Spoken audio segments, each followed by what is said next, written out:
I danas delimo knjige kao što je kolega Marić i obećao do kraja ove godine, to jest u prazničnom raspoloženju.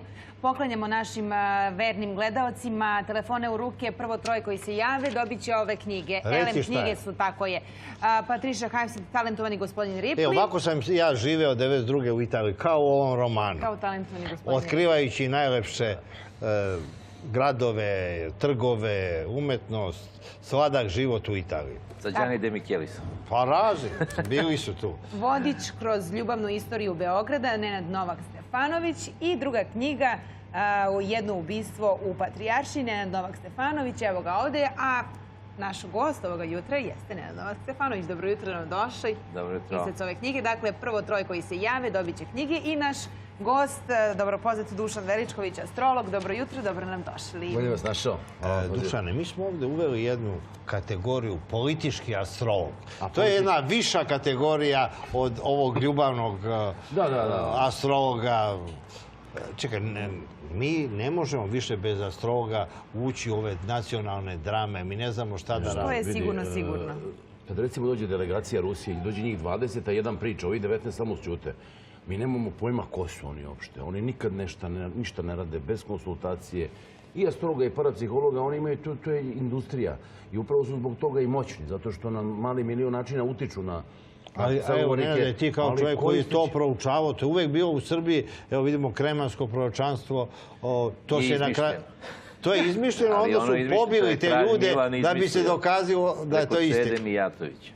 On je izmislio kremansko proročanstvo u političke svrhe. Mislim, ništa ne govorim o vama, nego samo kažem konkretno za to. Čeda Mijatović ga izmislio. Dobro, dopisivano je, znači i od Dušana Kovačevića i... Pa evo, Dušan Kovačević je rekao da će se javiti čovjek od prilike kao Koštunica. 5. oktobar je. Da, i onda je rekao da je to u drugom izgubljenom tomu kremanskog proročanstva koji ne postoji i on je to napisao i svi misle da je to istina. On koji je napisao tako genijalna dela i drame, mislim, što njemu je... Što ne bi mogao kremansko... Što ne bi mogao da dopiše, bar je pametan čovjek i genijalan. Dobro, ali ti se evo upravo vratio s Kosova i znači to nije da ti se javlja, nego si video svojim očima. I šta si ti video svojim? Ti si izveštač, jurodivi izveštač iz Prištine. Tako je.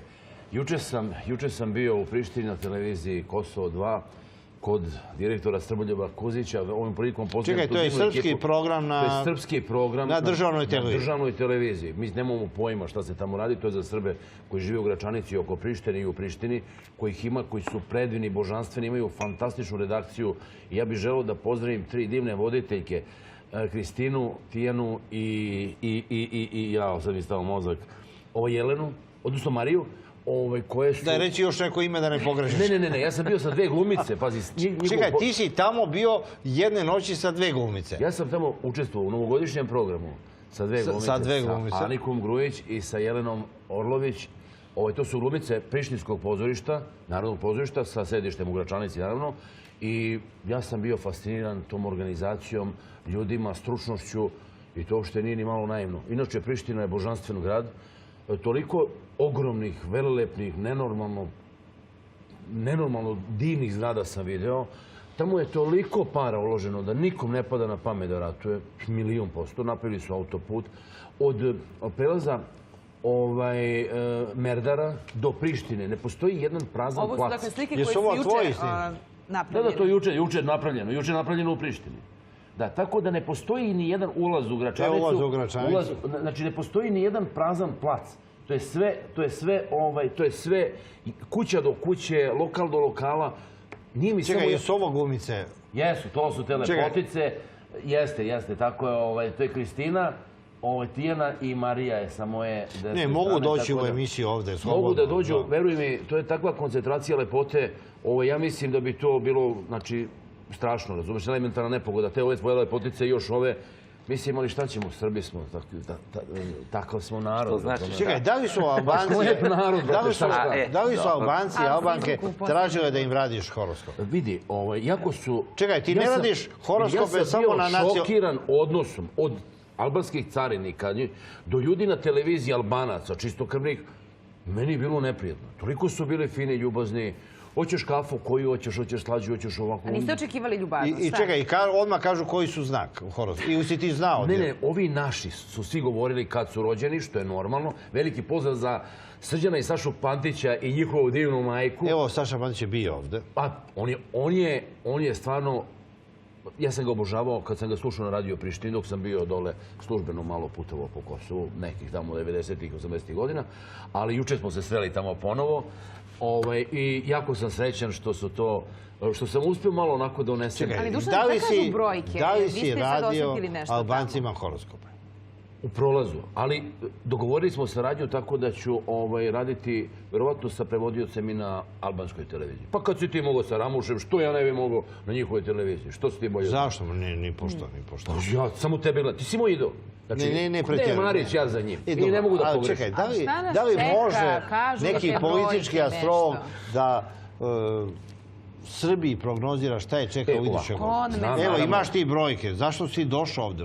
Evo ovako, vidi, s obzirom da si ti jarac, razumeš? Srbija i ceo Balkan je u znaku jarca, a u tom znaku se nalazi vladar tog jarca Saturn i verovo ili ne, u naredne 2 godine taj Saturn će postaviti neke temelje nekog budućeg života na Balkanu. Pazi, Saturn nije prijatna planeta, nikom. To je planeta discipline i odgovornosti. I niko neće biti potpuno zadovoljan, ali ja mislim da će Saturn uz pomoć Jupitera, planete pravde, napraviti jednu trasu kojom ćemo i mi i oni ići ka nekom prosperitetu. Oni su dobili nešto i sada nemaju strpljenja, oni su takvi ljudi. Oni bi sve odmah i sada, ako može juče, ali realnost je takva kakva je. Pazi, ja njih tretiram kao naše ljude. Pazi, ja ne priznajem Kosovo. Tako da, pazi, Albanci i Srbi, to su naši građani za mene. Tako da poštujem jedne i druge. Jedne volim, druge poštujem. Ali šta da radimo? Tako da, ja sam ubeđen da će 2019. godina biti godina velikog raspleta i od 2020. Balkan kreće jednom linijom prosperiteta. Kada se mi malo bolje budemo razumevali, nećemo toliko patiti za Evropom koja se raspada. I stvarno će se Evropa raspasti prema što mi uđemo u nju. To je najverovatnije. Ali Nenade, ti već decenijama proučavaš balkansku istoriju svojim romanima i stalno se govori, evo, između 2 rata, na početku 20. veka, da je Balkan bure baruta i evo sad u 21. veku i dalje je Balkan ostao bure baruta. I bit će. Ovdje su susreti, kao što imate zemljotrese tamo gdje su susreti ploča geografskih, tako i ovdje imate susrete ploča religijskih, tri glavne religije. Ovdje je zaista i u rimsko doba bila granica istočnog i zapadnog rimskog carstva. Čak i u okviru rimskog carstva.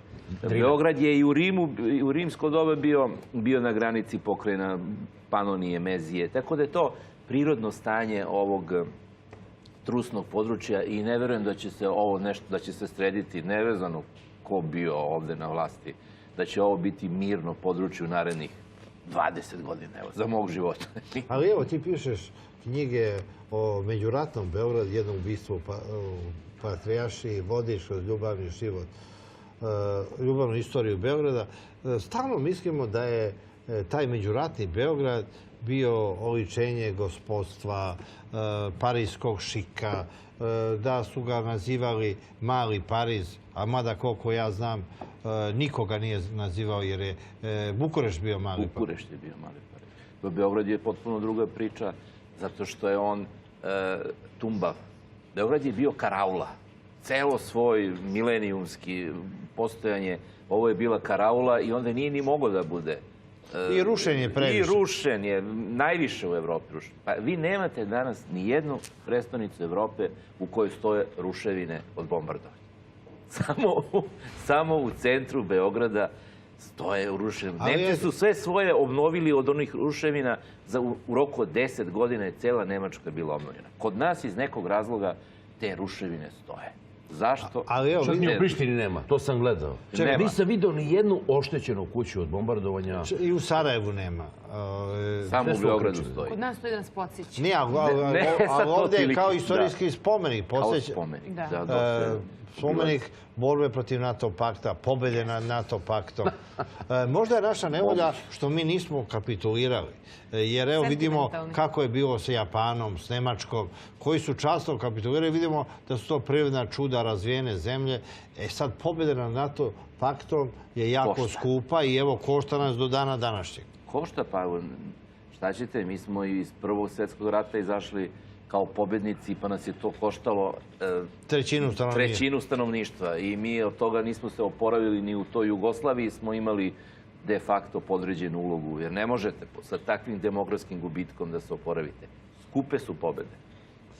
A sad, da li je Beograd međuratni bio bolji od posleratnog Beograda? Kad je bila veća seljačija?